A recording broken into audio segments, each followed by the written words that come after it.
പുറത്ത് അന്നൊരു മക്കുവൻ വലയെറിഞ്ഞു. വലയിൽ കുടുങ്ങിയതോ പൊന്നിൻ കൂടം, അവിടെ നിറഞ്ഞൊരു പൊന്നിൻ കൂടം. വലയിൽ കുടുങ്ങിയതോ പൊന്നിൻ കൂടം, അവിടെ നിറഞ്ഞൊരു പൊന്നിൻ കൂടം. പാരമേറിയ കെട്ട് എന്തിനിങ്ങനെ ചുമരിൽ പേർന്നു? അതൊക്കെ കാളവണ്ടിക്കൂട്ടിനുള്ളിൽ തന്നെ വെച്ചുകൂടായിരുന്നു. വിഴിപ്പ് ചുമന്ന് അതൊരു ശീലമായി പോയി അല്ലേ? നാടോടികളായ സഞ്ചാരികൾക്ക് ചുമലിൽ ഒരു ഭാണ്ഡക്കെട്ടെടുക്കുന്നത് ഒരു ഭാരമല്ല, അലങ്കാരമാണ്. വിലപിടിപ്പുള്ള ചില വസ്തുക്കളും കുറച്ച് ധനാരകളുമാണ് ഈ കെട്ടിൽ. പരിചിതമല്ലാത്ത ദേശമല്ലേ, തസ്കരന്മാർ പതിയിരിപ്പുണ്ടോ എന്ന് പറയാനാകില്ലല്ലോ. ഹേയ്, ഇവിടം ശാന്തമാണ്. അതിർത്തി മുറിച്ചു കിടക്കുമ്പോൾ തന്നെ എന്റെ മനം കവർന്ന ഭൂപ്രദേശമാണ് ഇവിടെ.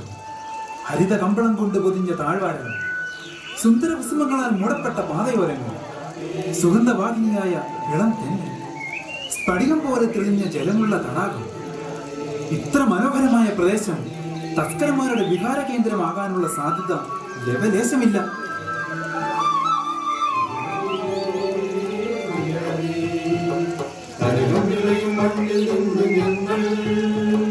കരമുയർത്തി തലയുയർത്തി ഞങ്ങൾ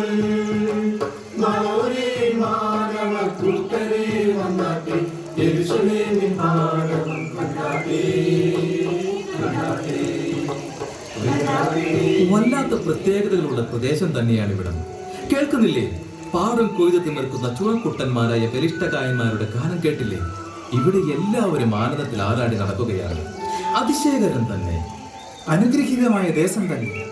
ഇക്കണ്ട കാലത്തിനിടയ്ക്ക് ദേശങ്ങൾ അനവധി ചുറ്റി സഞ്ചരിച്ചുവെങ്കിലും ഇതുപോലൊരു ദേശം ഉലകിലെങ്ങും കണ്ടിട്ടില്ല. ഏതാണ് ഈ ദേശം? ആരാണ് ഇവിടുത്തെ ഭരണാധികാരി? സഞ്ചാരികളെ സംശയിക്കേണ്ട. ചരിത്രമുറങ്ങുന്ന യെരൂശലേം നഗരിയുടെ പ്രാന്തപ്രദേശത്താണ് നിങ്ങൾ എത്തി നിൽക്കുന്നത്.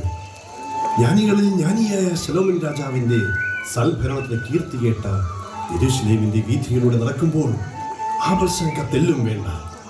യൂഫ്രട്ടീസിന്റെ തീരം മുതൽ അങ്ങ് നൈൽ നദിയുടെ തീരം വരെയുള്ള പ്രദേശങ്ങൾ ദാവീദിന്റെ പുത്രനായ ശലോമൻ രാജാവിന്റെ അധീനതയിലാണ്. അദൃശ്യരൂപികളായ ദേവഗണങ്ങൾക്ക് മഹത്വം. ജീവിതയാത്രയുടെ ഈ സായന്തന വേളയിൽ മഹാനായ ശലോമോന്റെ ദേശത്ത് കാലുകുത്താൻ കഴിഞ്ഞത് മഹാഭാഗ്യം. പ്രതിഭാധനായ ഞങ്ങളുടെ തിരുമനസ്സിനെ കുറിച്ച് കാടും മേടും കടന്നെത്തിയ വൈദേശിക സഞ്ചാരികളായി നിങ്ങളും കേട്ടിരിക്കുന്നു. യഥേഷ്ടം കേട്ടിരിക്കുന്നു. സമാനതകളില്ലാത്ത സൗഭാഗ്യ സമ്പന്നതകളുടെ ഉടമ, മഹത്തായ പിതൃപാരമ്പര്യം കൈമുതലായുള്ളവൻ, ബുദ്ധിവൈഭവത്തിലും ജ്ഞാനസമ്പത്തിലും അതുല്യം. തീർന്നില്ല. ശലോമോന്റെ കീർത്തി കേട്ടറിഞ്ഞ് കാലങ്ങൾ 1000 താണ്ടി യെരുശലേമിലെത്തിയ ഷേബാരാജ്ഞിയെ അമ്പരിപ്പിച്ച ആകാര സൗകുമാരി. അവരുടെ അളന്നു മുറിച്ച ചോദ്യങ്ങൾക്ക് കൃത്യതയാർന്ന ഉത്തരങ്ങൾ നൽകി അവരെ നിഷ്പ്രഭയാക്കിയ വൈഭവം. കടുത്ത സൗന്ദര്യാരാധകൻ, പ്രേമാതുരനായ രാജാവ് എന്നുകൂടി കേട്ടിരിക്കുന്നു. എന്റെ പ്രിയേ, നീ സുന്ദരിയാണ്. മൂടുപടത്തിനുള്ളിൽ നിന്റെ കണ്ണുകൾ ഇണപ്രാവുകളെ പോലെയാണ്. ഗിലയാദ് മലഞ്ചെരുവുകളിലേക്ക് ഇറങ്ങി വരുന്ന കോലാട്ടിൻ പറ്റത്തെ പോലെയാണ് നിന്റെ കേശപാലം എന്ന് പ്രേമപൂർവ്വം പാടിയതും ഇതേ ശലോമോൻ രാജാവ് തന്നെയല്ലേ? മതി മതി, പറഞ്ഞാലും തീരില്ല. സൗന്ദര്യത്തിന്റെ അന്ധനായ ആരാധകനാണ് അദ്ദേഹം. വശ്യചാരുതയാർന്ന പ്രകൃതിയെ മനസ്സിൽ പരിണയിക്കുന്നവൻ. രസികന്മാരായ സഞ്ചാരികളെ, നിങ്ങൾ ഞങ്ങളുടെ ശലോമൻ രാജാവിന്റെ ശരിക്കുള്ള ആരാധകർ തന്നെ. അതാ ഉയർന്നു നിൽക്കുന്ന ഗോപുരങ്ങൾ കണ്ടില്ലേ? ശലോമോൻ പണികഴിപ്പിച്ച യെരൂശലേം ദേവാലയത്തിന്റെ ഗോപുരങ്ങളാണത്. അരനാഴിക നേരം നടന്നാൽ നഗരഹൃദയത്തിലുള്ള ദേവാലയങ്ങളത്തിലെത്താം.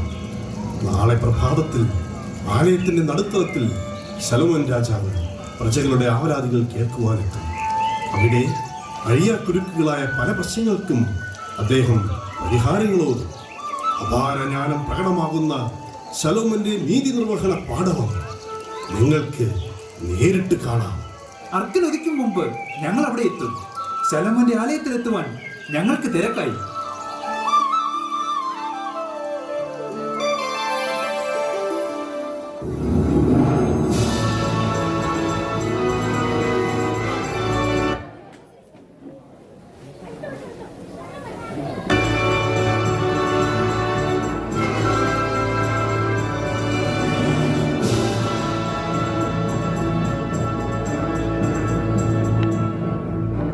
പ്രജകളുടെ പാലകനായ മഹാരാജാവിന് ഈ ദരിദ്രന്റെ വന്ദനങ്ങൾ.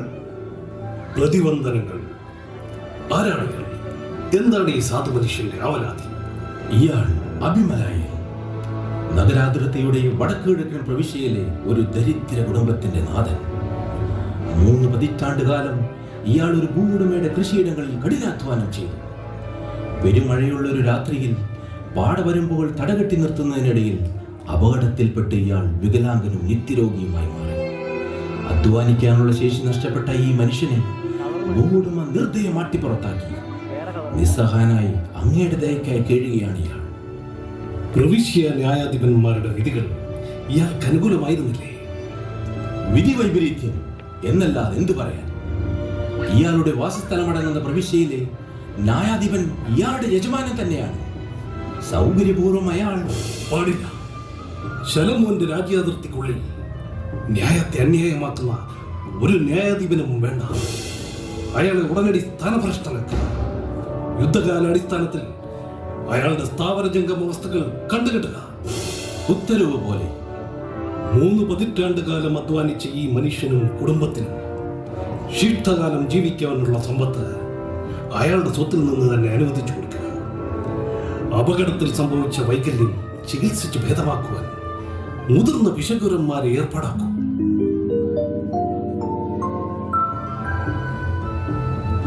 പ്രഭാതവന്ദനം കഴിഞ്ഞ് പ്രാതൽ പോലും കഴിക്കാതെ അങ്ങ് ഈ നീതിപീഠത്തിലേക്ക് കയറിയതാണ്. 100 കണക്കിന് വ്യവഹാരങ്ങൾക്ക് അങ്ങ് പരിഹാരം ഓതിക്കഴിഞ്ഞു. പലതും അതികഠിനമായ കൂനാങ്കുരുക്കുകൾ. ഇനി അല്പ വിശ്രമമാവാം. ന്യായം കാക്ഷിച്ചെത്തുന്നവർക്ക് അത് ലഭിക്കുമ്പോൾ ഉണ്ടാകുന്ന സന്തോഷം, അവരുടെ വചനങ്ങളിൽ പ്രകടമാകുന്ന ആശ്വാസം, ഇവ നൽകുന്ന സംതൃപ്തി വിഭവസമൃദ്ധമായ പ്രാതലിനേക്കാൾ എത്രയോ വലുതാണ്.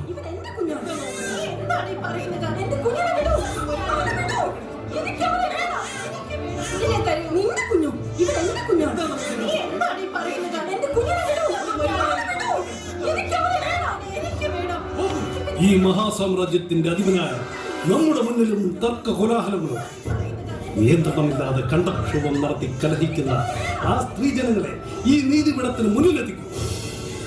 അതിർത്തി ഗ്രാമമായ മർവാനിയിൽ നിന്നെത്തിയ 2 വിധവകൾ. ഒരുത്തിയുടെ കയ്യിൽ തേജസ്സുറ്റ ഒരു ആൺകുഞ്ഞ്.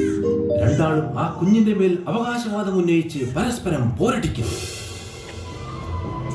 എന്റെ കുഞ്ഞിനെ എനിക്ക് തിരികെ നൽകൂ. എന്റെ കുഞ്ഞില്ലാതെ എനിക്ക് പറ്റില്ല. നിന്റെ കുഞ്ഞോ? ആര് പറഞ്ഞു നിന്റെ കുഞ്ഞെന്ന്? ഇവൻ എന്റെ മകനാണ്, എന്റെ മാത്രം മകൻ. എന്റെ ദൈവമേ, എന്തൊരു പരീക്ഷണമാണിത്! ഇവൾ എന്റെ കുഞ്ഞിനെ. നിർത്തൂ ഈ അസംബന്ധ നാടകം. നിങ്ങൾ നിൽക്കുന്നത് രാജാതിരാജനായ ശലോമോന്റെ സന്നിധിയിലാണെന്ന് വിസ്മരിക്കരുത്. ചോദിക്കുന്ന ചോദ്യങ്ങൾക്ക് കൃത്യതയാർന്ന ഉത്തരങ്ങൾ നൽകുക. ഹേ വഴക്കടിക്കുന്ന യെരുശലേം വനിതകളെ, തികച്ചും സങ്കീർണമായ ഒരു പ്രശ്നവുമായാണ് നിങ്ങൾ നമ്മുടെ മുന്നിൽ നിൽക്കുന്നത്. ഓമനത്വം തുറന്നുന്ന ഒരു കുഞ്ഞും അവന്റെ മാതൃത്വത്തിന് അവകാശവാദം ഉന്നയിക്കുന്ന 2 അമ്മമാരും. എന്താണ് നിങ്ങളുടെ യഥാർത്ഥ പ്രശ്നം?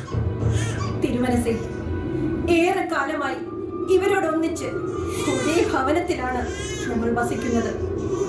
3 ദിവസങ്ങളുടെ വ്യത്യാസത്തിൽ നമ്മൾ ഇരുവരും ഓരോ ആൺകുഞ്ഞുങ്ങൾക്ക് ജന്മം നൽകി.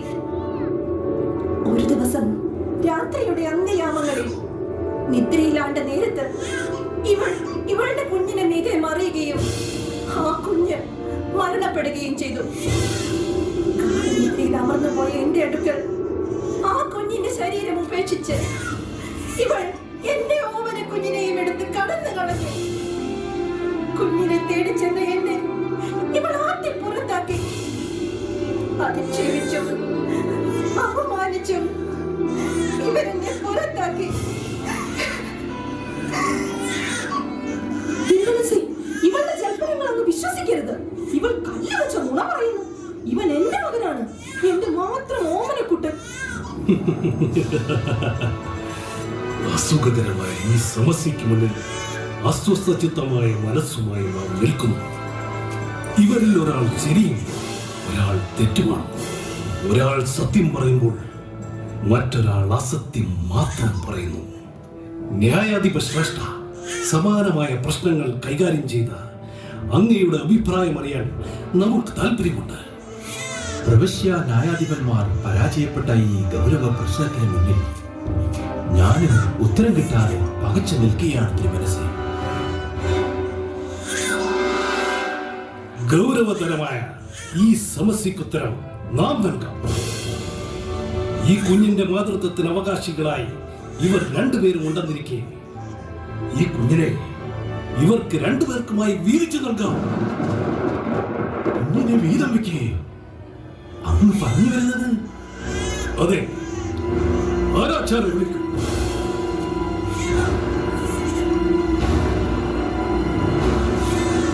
മൂർച്ചയേറിയ ഖഡ്ഗം കൊണ്ട് ഈ കുഞ്ഞിനെ രണ്ടായി മുറിച്ച് ഒരു ഭാഗം ഇവൾക്കും മറുഭാഗം അവൾക്കും നൽകുക.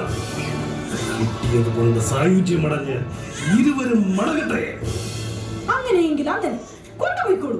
തിരുമനസിന്റെ തീരുമാനം കടുത്തതെങ്കിലും അത് തന്നെയാണ് അഭികാമ്യം. അവൾക്ക് കുഞ്ഞിനെ ലഭിക്കുന്നതിനേക്കാൾ അതങ്ങ് ഇല്ലാതാവുന്നത് തന്നെ നല്ലത്. എനിക്കില്ലാത്തത് അവൾക്കും വേണ്ട. അയ്യോ അരുതേ, എന്റെ കുഞ്ഞിനെ കീറി മുറിക്കരുതേ, അവനെ കൊല്ലരുതേ. കുഞ്ഞിനെ അവർക്ക് തന്നെ കൊടുത്തോളൂ. അവൻ ജീവിച്ചിരിക്കുന്നത് കണ്ടാൽ മാത്രം മതി എനിക്ക്. അവനെ കൊല്ലരുത് തിരുമനസേ, എന്റെ കുഞ്ഞിനെ കൊല്ലരുത് തിരുമനസേ, എന്റെ കുഞ്ഞിനെ കൊല്ലരുത്. കുഞ്ഞിന്റെ ജീവൻ രക്ഷിക്കുവാൻ വേണ്ടി അവനെ എന്നേക്കുമായി വിട്ടുകൊടുക്കാൻ തയ്യാറായ ഈ വനിത ഈ കുഞ്ഞിന്റെ യഥാർത്ഥ മാതാവ്. കരഞ്ഞു വിലപിച്ചു നിൽക്കുന്ന സ്നേഹസമ്പന്നയായ ഈ മാതാവിന് ആ കുഞ്ഞിനെ കൈമാറും. കുലീനയായ വനിതാ രത്നമേ, നിങ്ങളുടെ നിസ്വാർത്ഥമായ പുത്രവാത്സല്യത്തിന് മുന്നിൽ നാം ശിരസ് നമിക്കുന്നു. വിലപിടിപ്പുള്ള പാരിതോഷികങ്ങൾ നൽകി ഇവളെ യാത്രയാക്കും. കുഞ്ഞിന് നഷ്ടപ്പെട്ട് മാനസിക വിഭ്രാന്തിയിൽ ആണ്ടുപോയ ഇവളെ ചികിത്സയ്ക്ക് വിധേയയാക്കും. യെരൂശലേമിന്റെ മക്കളെ, മാനവികതയുടെ അസ്തിത്വം മാതാവിന്റെ നിസ്വാർത്ഥമായ സ്നേഹം തന്നെയാണ്. വിനാശകാരികളായ സകല ആയുധങ്ങളെയും നിർവീര്യമാക്കുന്നതാണ് അമ്മയുടെ നിർമ്മല സ്നേഹം. പരിശുദ്ധമായ സ്നേഹം കൊണ്ട് ഈ ലോകത്തെ സമ്പന്നമാക്കുന്ന നന്മ നിറഞ്ഞ അമ്മമാരെ നിങ്ങൾക്ക് നമ്മളുവാകാം. സ്നേഹത്തിൻ